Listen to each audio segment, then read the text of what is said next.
kita lanjutkan ke materi selanjutnya. Materi selanjutnya adalah program linear. Nah, ini nanti kita bahas sedikit dan kita lanjutkan di pertemuan berikutnya dengan berbagai metode penyelesaiannya. Nah, yang pertama kita akan bahas dulu tentang definisi program linear.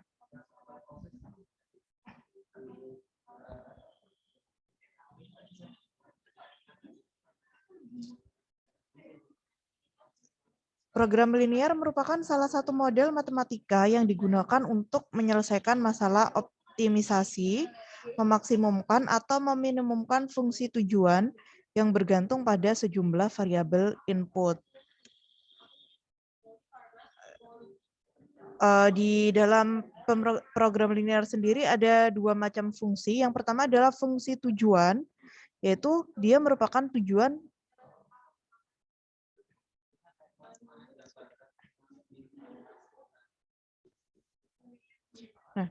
saya ulangi ya, dia memiliki dua macam fungsi, yaitu yang pertama adalah fungsi tujuan,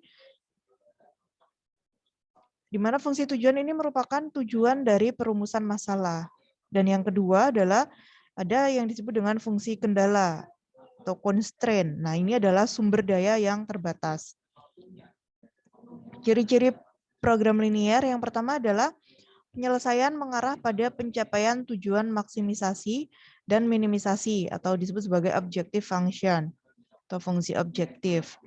Yang kedua, ada kendala atau constraint yang membatasi tingkat pencapaian tujuan. Yang ketiga, ada beberapa alternatif penyelesaian atau variabel.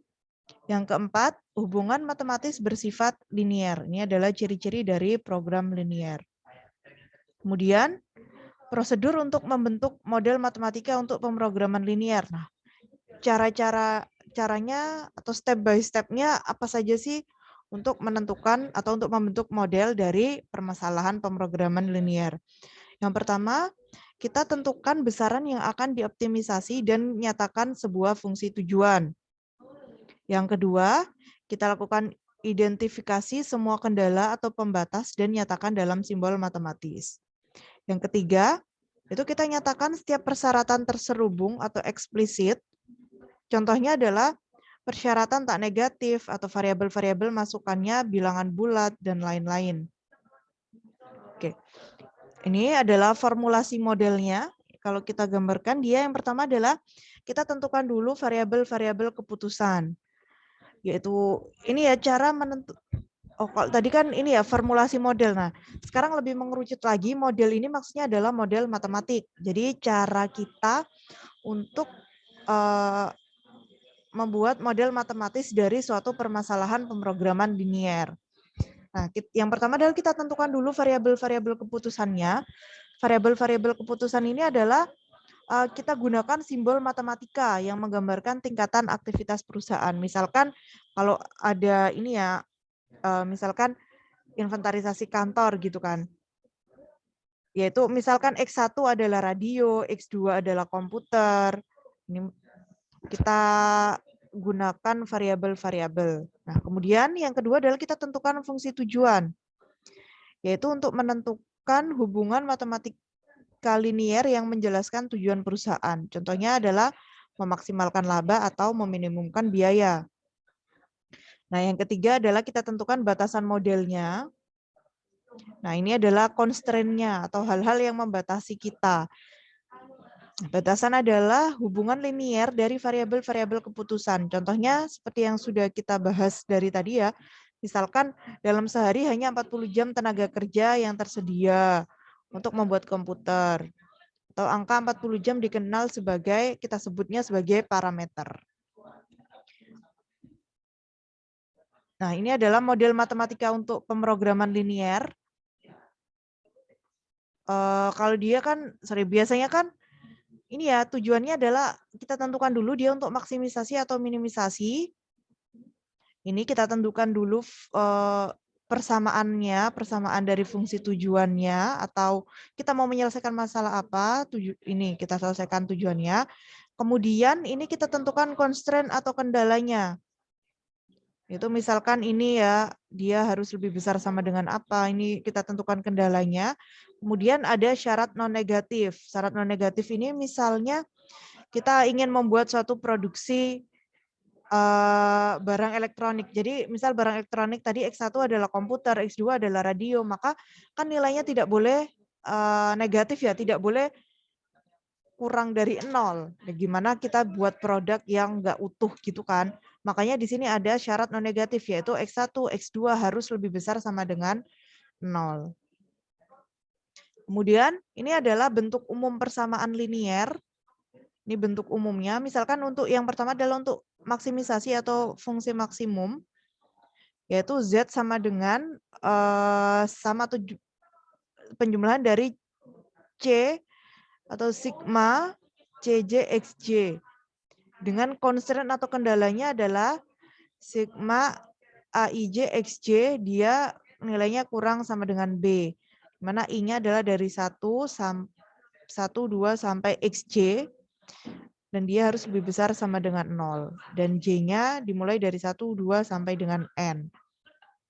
Nah, ininya ya, bentuk fungsinya. Misalnya kalau untuk maksimisasi Z sama dengan C1X1 plus C2X2 sampai CNXN. Nah, dengan kendalanya atau constraint-nya yaitu A11X1, A12X2 sampai A1NXN. Nilainya ini yang dibatasi ya, nilainya berapa sih yang membatasi atau maksimumnya berapa. Kalau minimisasi juga sama. Nah, bedanya di sini ya. Nah, di sini bedanya di sini. Kalau maksimisasi dia kendalanya adalah kurang sama dengan, sedangkan untuk minimisasi atau minimum di sini lebih besar sama dengan. Lainnya sama sih, beda di pertidaksamaannya.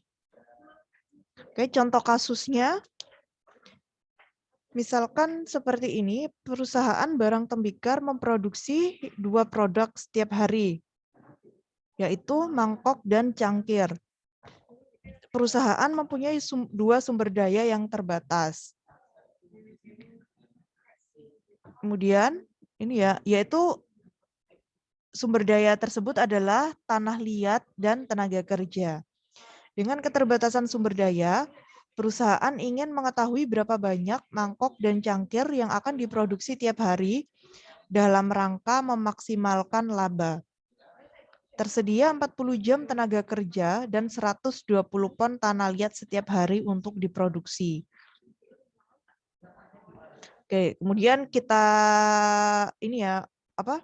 Ini permasalahannya kalau di dalam tabel, yaitu ini produknya kan ada 2, mangkok dan cangkir. Kemudian ini gambaran dari permasalahannya. Itu kebutuhan tenaga kerja jam per unit. Nah, kalau mangkok itu dibutuhkan waktu 1 jam per 1 buah mangkok itu membutuhkan waktu produksi 1 jam. Sedangkan untuk cangkir dibutuhkan waktu 2 jam per unitnya. Jadi untuk 1 buah cangkir, waktu yang dibutuhkan untuk produksinya adalah 2 jam. Kemudian sumber tanah liatnya, nah untuk 1 mangkok itu dibutuhkan 4 pon. Sedangkan untuk 1 cangkir, tanah liat yang dibutuhkan adalah 3 pon. Sedangkan di sini adalah labanya atau keuntungan per unitnya. Nah, keuntungan 1 mangkok adalah $4. Sedangkan keuntungan 1 cangkir adalah $5. Kemudian solusinya, yang pertama adalah kita tentukan dulu variabel keputusannya, yaitu keputusan yang dihadapi dalam masalah tadi adalah berapa banyak mangkok dan cangkir yang harus diproduksi setiap hari. Ya kan? Jumlah yang diproduksi untuk tiap jenis produk adalah kita dalam bentuk variabel X1 adalah jumlah mangkok yang diproduksi, sedangkan X2 adalah jumlah cangkir yang diproduksi. Nah, menentukan variabelnya ini mau X, mau Y, mau Z itu terserah terserah si pembuat keputusan. Kemudian yang kedua adalah kita tentukan fungsi tujuannya. Fungsinya apa? Yaitu untuk maksimisasi laba. Yaitu kita maksimalkan Z sama dengan 4X1 plus 5X2. 4 ini apa? 4 itu kan laba satu mangkok ya, sedangkan 5 adalah laba satu cangkir.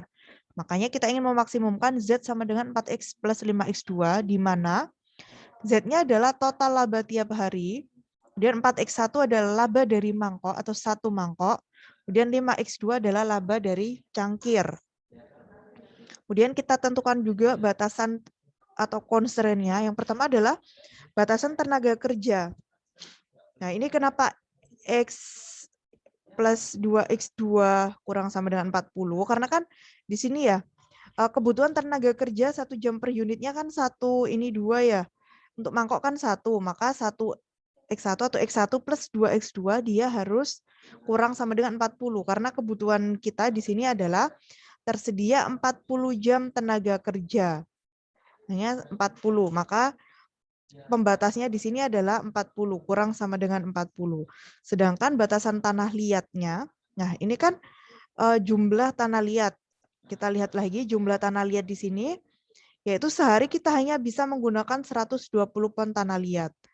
Nah, 120 pon tanah liat di mana setiap unitnya, yaitu untuk mangkok adalah kita butuhkan 4 pon, dan untuk setiap cangkir kita butuhkan 3 pon. Makanya di sini 4X1 plus 3X2 kurang sama dengan 120, di mana 120 ini merupakan batas maksimum tanah liat yang bisa digunakan dalam sehari, yaitu 120 pon. Kemudian ada batasan non-negatif, yaitu X1 harus lebih besar sama dengan 0 dan X2 harus lebih besar sama dengan 0. Kalau 0 berarti kan dia tidak diproduksi. Oke, selanjutnya kita formulasikan modelnya.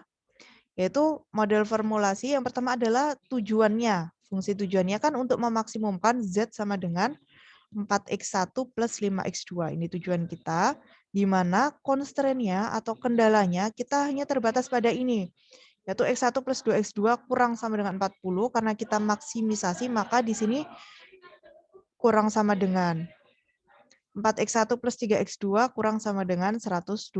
Dan C ini adalah syarat non-negatif. Sudah, itu untuk materi hari ini. Ada yang ditanyakan? Jadi minggu depan kita masuk ke ini, metode penyelesaian dari pemrograman linear. Ya, silakan.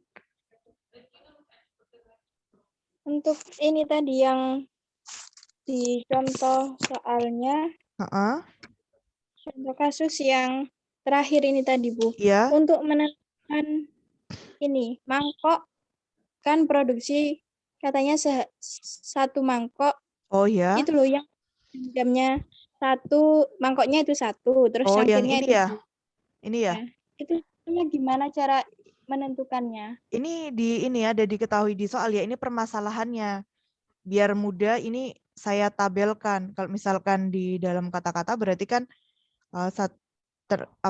masing-masingnya ini di permasalahannya sih, ini adalah permasalahannya. Ada di, kalau misalkan kalian ngerjakan soal ya ini ada di soalnya. Oh, ikut soalnya berarti itu ya, Bu? Ya, ini adalah ikut soalnya, baru ini yang kita bentuk berdasarkan permasalahan atau berdasarkan soal tersebut. Solusinya. Oh, iya. Ya. Iya, Bu. Terima kasih. Ya.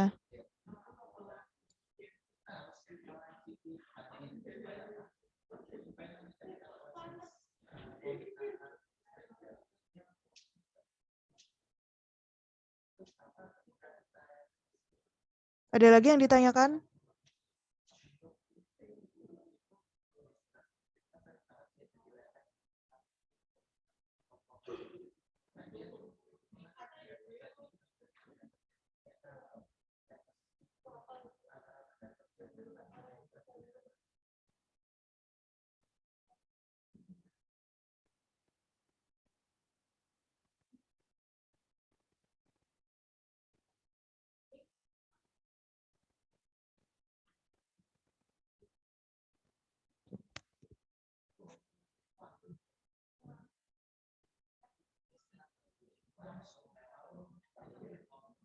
Ada yang ditanyakan lagi?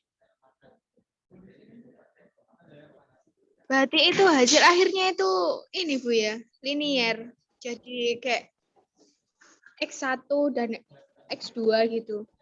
Iya, maksudnya? Hasil akhir gimana? Itu kan hasil akhirnya itu kan masih berbentuk linier, Bu. Jadi nggak ada bentuk sama dengan berapa gitu kan.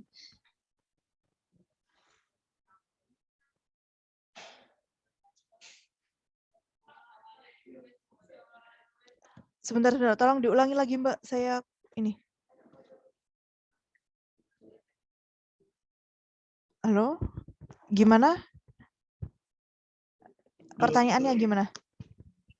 Iya, Bu. Itu kan tadi itu berarti Mm-mm. yang linier ini tuh mencari apa hasilnya itu, hasil akhirnya itu simbol berupa variabel kayak gitu kan, Bu. Iya. Bukan angka hasil akhir gitu kan.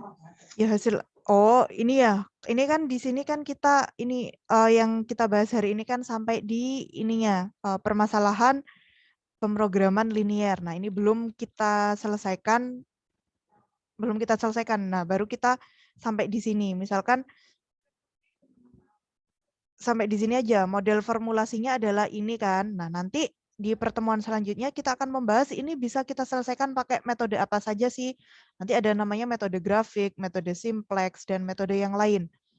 Di sini untuk sebelum kita masuk ke metode, kita kan harus ini dulu, harus bisa membentuk model dalam permasalahan linier. Jadi ya untuk yang materi sekarang adalah kita sampai di sini dulu, baru nanti kita selesaikan permasalahan ini dengan metode yang metode-metode untuk pemrograman linier. Misalkan kalau kita dapat ini ya, kita gunakan metodenya, maka nanti ketemu X1-nya berapa, X2-nya berapa, ketemu angkanya. Jadi setelah ketemu X1 dan X2, maka baru kita bisa jawab pertanyaan tadi. Maka dalam sehari kita harus memproduksi mangkok sekian dan cangkir sekian, seperti itu.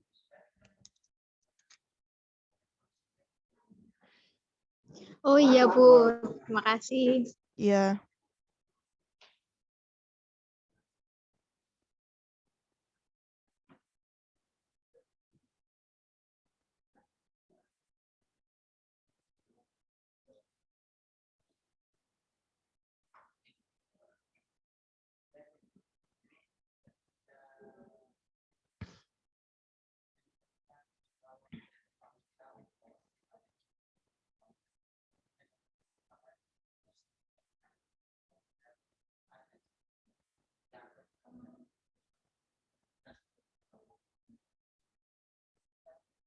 Ada yang ditanyakan lagi?